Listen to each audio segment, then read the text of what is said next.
Hey friends, welcome to my channel. My name is Lynn and I'm gonna show you how to make this mini album. It's going to be a cinch to create, and that's a little bit of a play on words because I'm actually going to use the We Are Makers cinch to create this fun little mini album with gorgeous papers from the Not Too Shabby Paper Pad Club for September 2025. I have these two pieces of chipboard. It's actually a medium weight chipboard, which is probably a little bit overkill, but I like it for this style of album because I'm not actually going to do a full wrap on the covers. So the medium weight chipboard is going to be really sturdy and will make the covers feel a lot more substantial. And that way I don't have to necessarily have all of the mats and layers because I am just going to adhere some of the gorgeous pattern papers that I've chosen. And actually for the cover, I am using some scraps left over because I've cut all of my decorative pieces for the interior pages.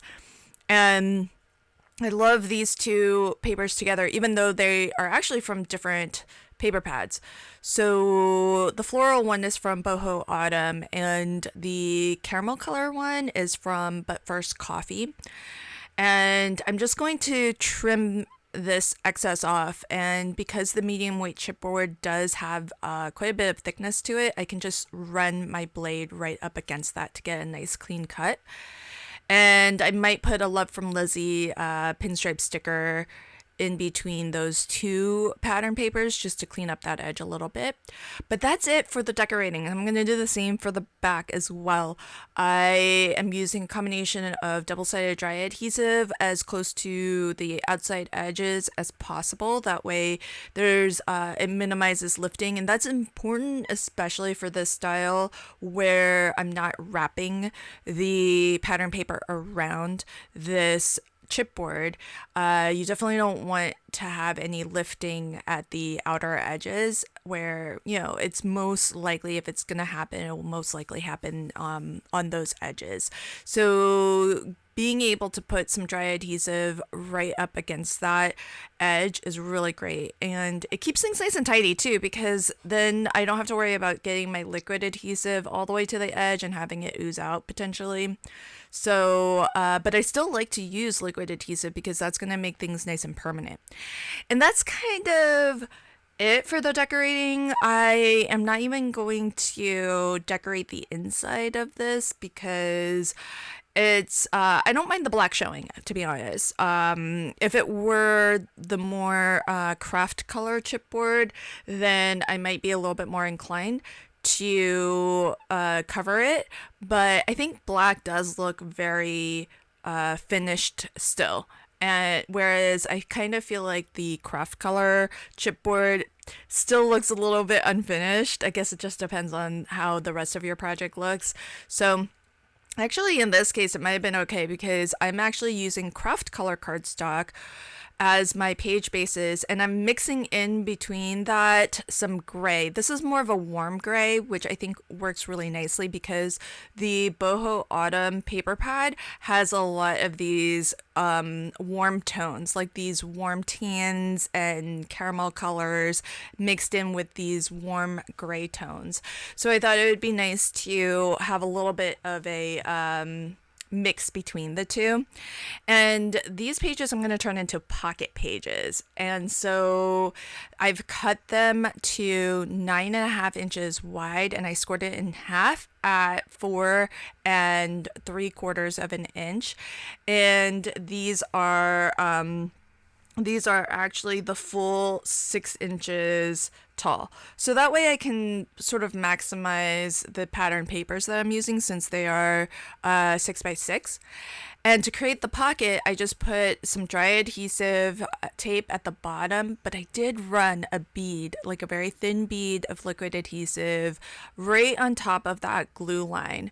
And the reason for that is so that it creates a really nice seal. It again makes it nice and permanent. Sometimes dry adhesive tape can can actually dry out completely and lose its stickiness. Really depends on the climate that you live in. Some climates are more likely for that to happen than others. And so that liquid adhesive really helps with that.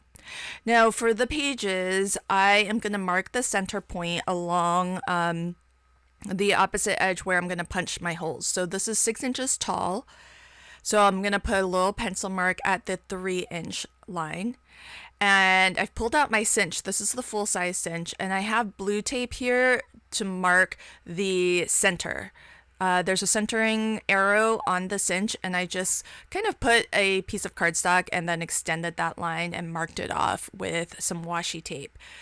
That helps me to always center my holes, whatever project I am punching. I just prefer to do it this way. It just helps you to really line up those holes. And this is the perfect size because you can punch all 12 holes that the original cinch, the one that I have, can punch in one go. And in one pass, you're going to get all of the holes that you need. So you don't have to, you can let all of the holes punch just as I have, and it gives you all the holes that you need. And I punched through 2, you could probably punch through like 3, it depends on, you know, how thick of a cardstock that you have, but I punched through, I think 2-3 page spaces at a time, and it was easy peasy, no problem. These are the cover pieces. I am going to do these individually though, because it's medium weight chipboard. And so I am going to do the same thing. I just mark the center point, and then I'm going to line up that pencil mark with the edge of my washi that marks the center. And then I'm just going to push down on the lever to punch all 12 holes.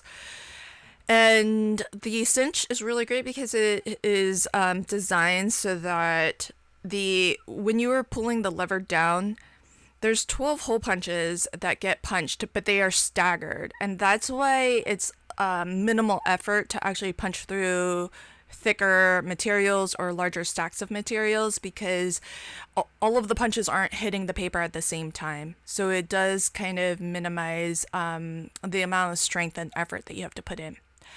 Now I'm using 2-to-1 pitch wires, which is what's required for the cinch. And the wires that I have, I think they're 5/8 of an inch.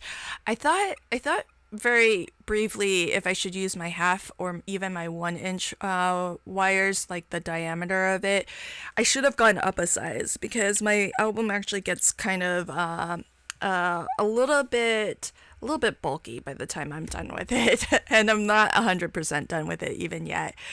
But the way I like to order my pages is I put all of the pages in, including the front cover, but the back cover I flip around to the front so that it's upside down. So we're looking at the inside back cover that's on the top here.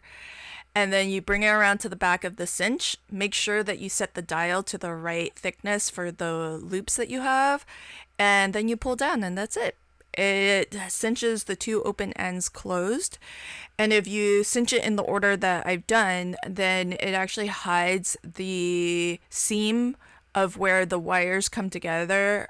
It hides that on the inside back cover. And that's really nice so that it doesn't actually, it's less likely to snag on something, and then maybe you lose a little, it loosens up, or maybe some of the pages start to come out. And so it just also gives it a neater finish inside and out, because you don't see the seam at all of your wires. I've already cut my pattern papers. Mostly I picked papers from Boho Autumn, but I did pick a few of the patterns from But First Coffee, the ones that I thought had some floral elements to it that I thought would be a nice fit with the color palette. And those I've cut to 4 inches wide by 5 3/4 tall.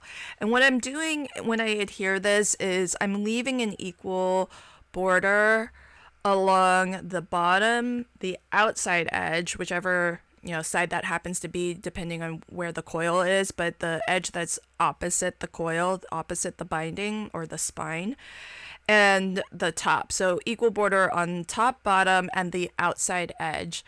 And that does give you more of a the page base showing because of the coil and the spacing around that.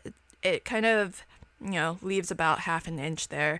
But I think this makes for a little bit of a neater finish so that the pattern paper doesn't run too close to the wires.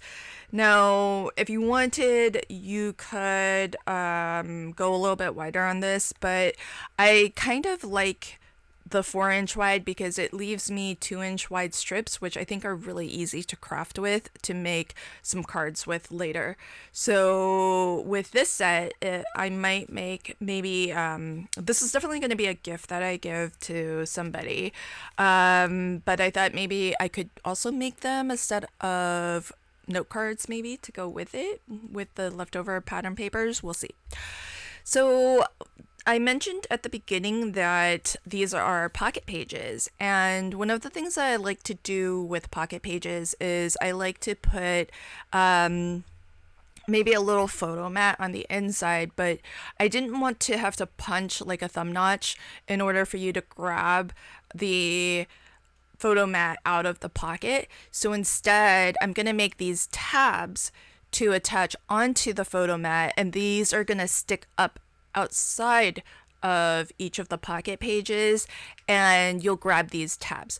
So I have this punch from We Are Makers, and what I've done, I'm not using it the way that they kind of all the stuff that they give you, because I think they give you some adhesive sheets that are clear.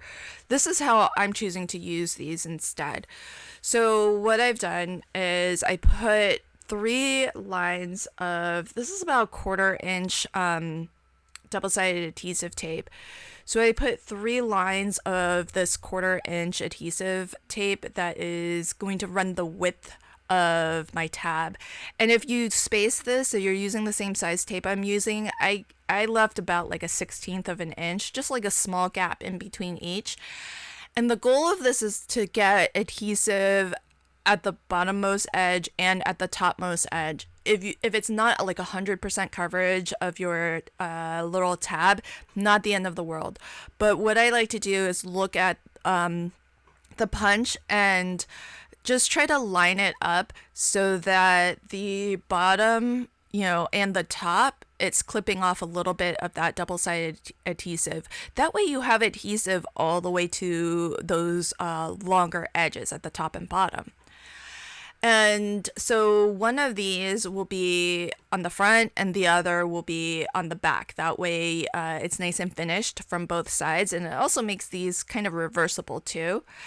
I line this up, and the way that I'm going to do this, because there are 7, I chose 7 pages for my mini album.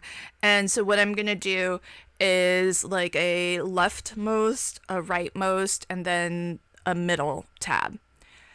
But to figure out spacing and everything, I just did the leftmost first, and then I'll do the rightmost, and then I'll kind of eyeball the middle tab in between them. And so what I've done here is I just cut an extra little tab, but just the top portion, because the bottom wider portion has been adhered onto my photo mat. And so I just cut from the same cardstock as my photo mat, just another little top portion of that tab. And then with the second tab of the same style and shape, I'm going to glue it to the other side. And so the effect of this is that it's going to be nice and flat, because your the thickness of the actual photo mat, it's maintained up through the tab. Maybe not 100%, but enough so that the tab feels substantial. It doesn't feel like it's collapsed in on itself, and it has a really nice finish throughout. So the each of these photo mats I've cut to 4 inches wide by 5 and 3/8 of an inch tall. And I did round the corners because it really helps when you have rounded corners. It kind of always seems to help with tucking it into a pocket to have those rounded corners instead of the sharp 90-degree corners. So that's why I like to do the rounded corners on these.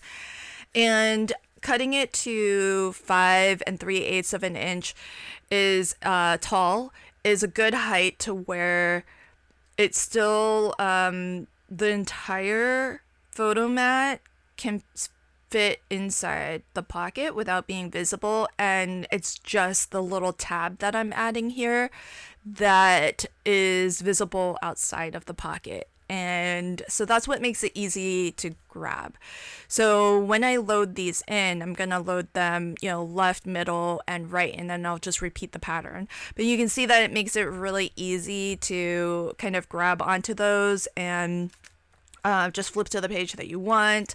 If you want to pull it out and see the photo, it makes it really easy to grab and pull out the photo mat.